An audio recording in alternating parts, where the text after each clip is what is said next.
ketimpangan pendapatan. Assalamualaikum warahmatullahi wabarakatuh. Perkenalkan, nama saya Muhammad Badik Pratama dengan NIM 0414822 nomor absen. Pada kesempatan kali ini, saya dan teman-teman saya akan jelaskan kepada teman-teman semua mengenai ketimpangan pendapatan. Akan tetapi, sebelum kita masuk lebih lanjut ke dalam materi selanjutnya, teman-teman perlu tahu nih, apa itu definisi dari ketimpangan pendapatan.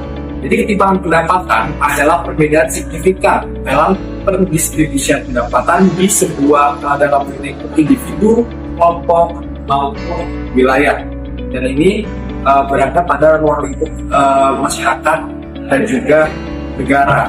Kemudian hal ini mengacu pada ketika ada sebuah kelompok itu memiliki pendapatan lebih besar dibandingkan kelompok yang lain. Sementara itu ada sebagian kelompok yang ternyata memiliki pendapatan lebih kecil daripada yang lain. Oke, di sini aku akan memberikan kepada teman-teman semua contoh konkret dari pendapatan supaya jadi lebih jelas apa itu. Misalkan dari lingkup individu nih, ini anggaplah ini teman-teman. Teman-teman kerja di sebuah kantor berjam-jam dan dalam waktu yang tidak ditentukan atau bahkan mungkin ada lemburnya juga. Nah, setelah teman-teman bekerja dengan tenaga yang lebih besar, tapi teman-teman hanya memiliki pendapatan sebesar 5 juta. Sementara bos Anda yang notabene bekerja di balik meja tanpa mengeluarkan effort besar mendapatkan pendapatan sebesar 50 juta. Itu bukan sebuah ketimpangan satu antara Anda dan bos Anda. Dan selanjutnya dalam ruang lingkup negara yang lebih besar, misalkan ada Indonesia dan juga Jepang.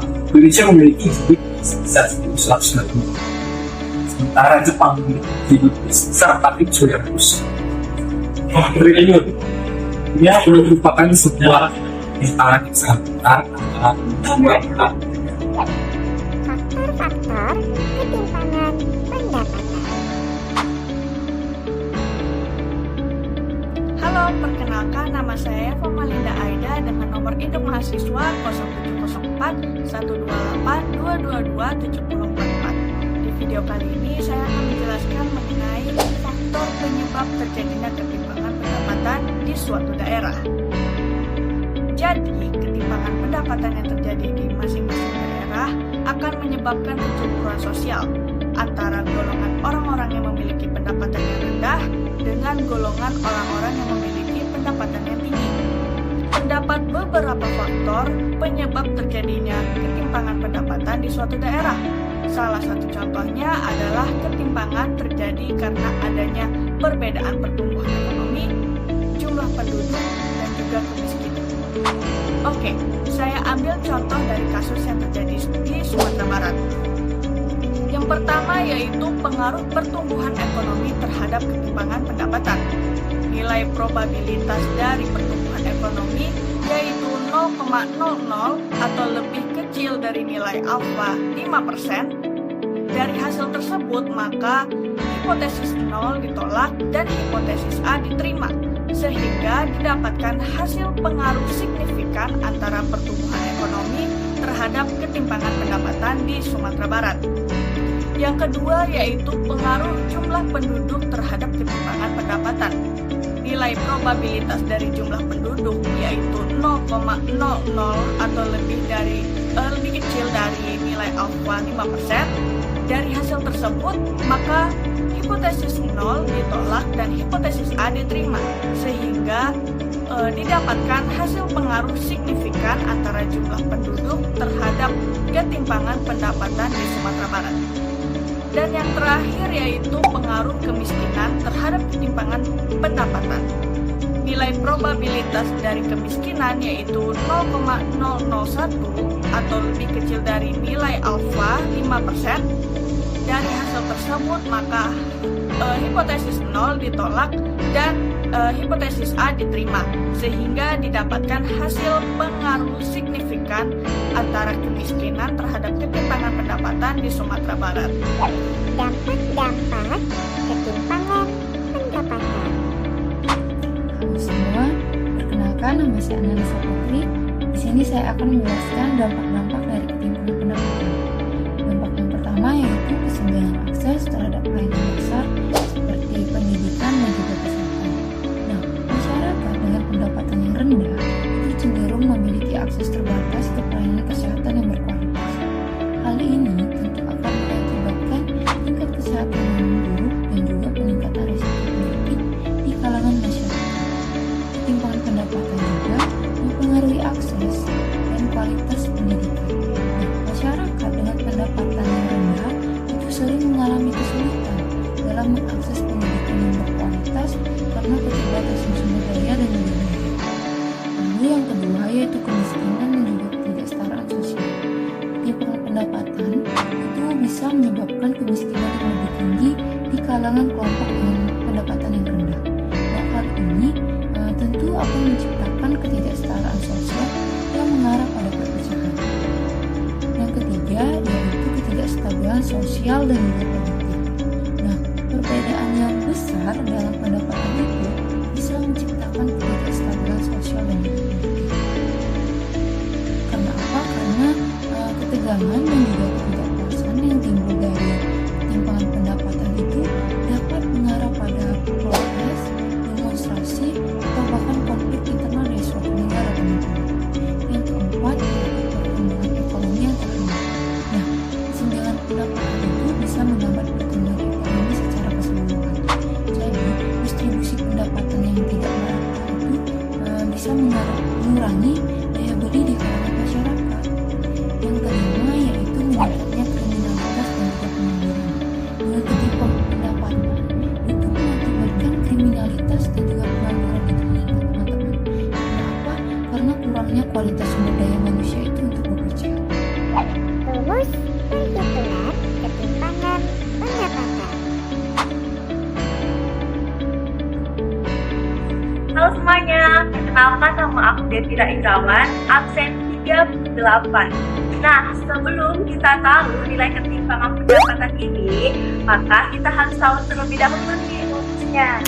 Nah, untuk mengetahui nilai dari ketimpangan pendapatan ini, maka rumusnya seperti ini, di mana sigma dari nilai mutlak XI dikurang nilai XJ, di mana I dengan batas atas 1 dan batas N, dan J dengan batas bawah 1 dan batas atas N dibagi dengan 2 dari sigma XJ, I dengan batas bawah 1, batas atas N, J dengan batas bawah 1 dan batas atas N. Nah, kita tahu kan dari perkembangan generasi Indonesia periode 2020 hingga Maret 2023, di mana dari data ini nilai yang dihasilkan itu cukup stabil, teman-teman. Contohnya saja Maret 2020 dengan September 2020 itu hanya meningkat 0,004 aja, sedangkan dari September ke Maret itu hanya turun 0,001 saja, dan begitu pun juga di September Maret hingga 2023 data yang dikeluarkan itu hanya berkisar 0,002 hingga 0,004 saja. Nah, dari grafik ketimpangan pendapatan ini juga kita bisa lihat bahwa di perkotaan dan di perdesaan itu cukup memiliki gap yang tinggi, di mana di perdesaan itu memiliki rata-rata 0,320, sedangkan di perkotaan itu hampir mencapai 0,420, sehingga didapatlah rata-rata dengan kisaran 0,393.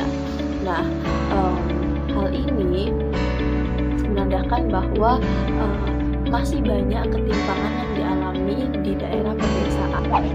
Tren historis.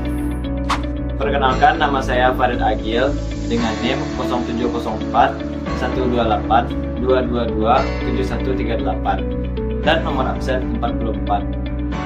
Oke teman-teman, kali ini saya bakalan bahas tentang tren historis ketimpangan pendapatan. Nah, dimulai dari tahun-tahun sejak berakhirnya Perang Dunia II atau pasca Perang Dunia II hingga tahun 1970-an merupakan tahun-tahun di mana terjadi pertumbuhan ekonomi yang besar dan terdapat kemakmuran yang merata. Pendapatan tumbuh dengan cepat dan pada tingkat yang kira-kira di tingkat pendapatan naik dan turun. Kalau dibandingkan kira-kira 2 kali lipat dengan inflasi yang terjadi antara akhir tahun 1940-an hingga pada awal tahun 1970-an. Kesenjangan antara kelompok pendapatan tinggi dan kelompok pendapatan menengah dan bawah itu tidak terlalu besar atau tidak terlalu signifikan, dan tidak banyaknya terjadi perubahan selama periode ini. Namun, mulai tahun 1970-an, pertumbuhan ekonomi mulai melambat dan kesenjangan pendapatan semakin melebar. Pertumbuhan pendapatan rumah tangga di kelompok distribusi menengah dan bawah melambat tajam.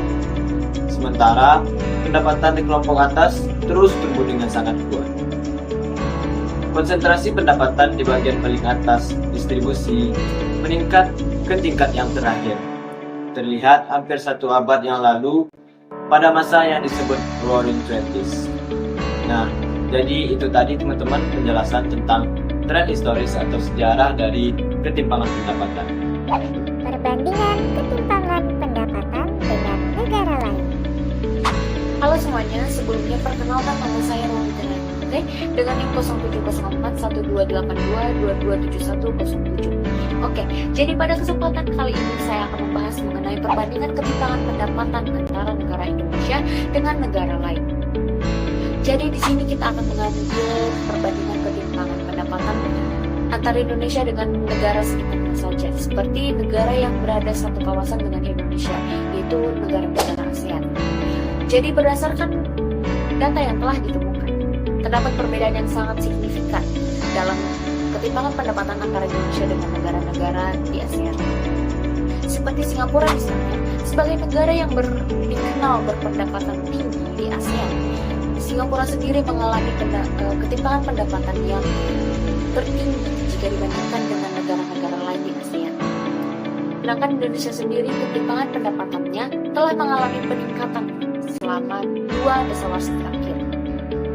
Menurut Badan Pusat Statistik pada Maret 2023, tingkat ketimpangan pendapatan penduduk Indonesia yang diukur menggunakan indeks Gini adalah sebesar 0,388, yang dimana angka ini menunjukkan bahwa Indonesia berada pada peringkat ke-62 di dunia sebagai negara dengan ketimpangan pendapatan tertinggi.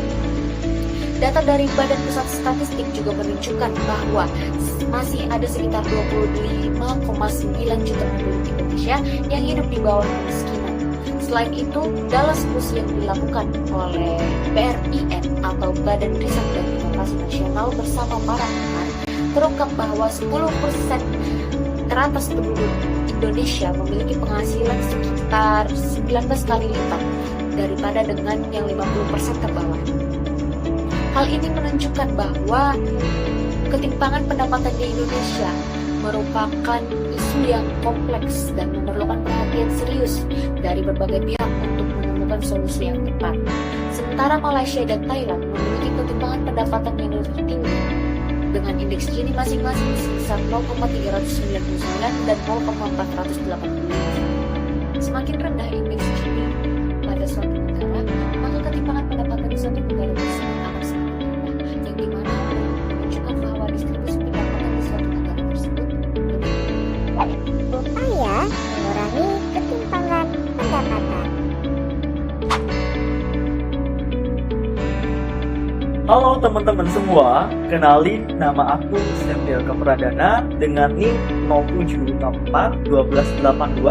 0764-1282-227159 dengan nomor absen 49. Baiklah teman-teman, tadi teman-teman sudah mendengarkan materi yang sebelumnya. Selanjutnya kita akan membahas tentang bagaimana cara upaya untuk mengurangi ketimpangan pendapatan. Nah, pendapatan ketimpangan dapat dikurangi secara langsung dengan menurunkan pendapatan kelompok terkaya atau meningkatkan pendapatan kelompok termiskin. Kebijakan yang berfokus pada paruh terakhir ini mencakup peningkatan lapangan kerja atau upah dan transfer pendapatan. Upaya mengurangi ketimpangan pendapatan juga melibatkan serangkaian langkah yang dapat melibatkan berbagai sektor dan aspek ekonomi. Yang pertama, penguatan sistem pendidikan dan pelatihan keterampilan dapat meningkatkan akses masyarakat ke pekerjaan yang lebih baik. Dan selanjutnya, kebijakan redistribusi pajak yang adil dapat membantu mengurangi kesenjangan antara pendapatan tinggi dan rendah. Pembangunan infrastruktur ekonomi yang inklusif juga penting, termasuk investasi dalam sektor-sektor yang menciptakan lapangan kerja dan meningkatkan kesejahteraan dari masyarakat. Selain itu, dukungan untuk pengusaha kecil dan menengah serta program pemberdayaan ekonomi lokal dapat merangsang pertumbuhan ekonomi yang merata. Pentingnya untuk menerapkan kebijakan-kebijakan yang mendukung inklusivitas seperti akses yang lebih baik ke layanan keuangan, kesehatan, dan perumahan. Ini tidak hanya membantu mengurangi kesenjangan, tetapi juga memperkuat basis ekonomi masyarakat secara keseluruhan.